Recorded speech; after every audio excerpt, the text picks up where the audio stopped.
Just kiddos waiting out the rain. Wednesday morning. Little Tuck Bones here. He's turned into a clinger somewhat.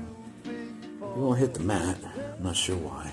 So he just hangs on the perimeter. Maybe Rosie's keeping him at bay. Of course, with all the F's that Rosie's currently giving, it's kind of difficult to support. And he's just maintaining his ever feline but well-dressed aloofness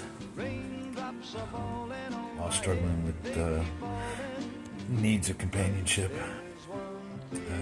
Wednesday morning. Let's see if this gets out there and tells you guys to stay dry. Have a good day and stay American.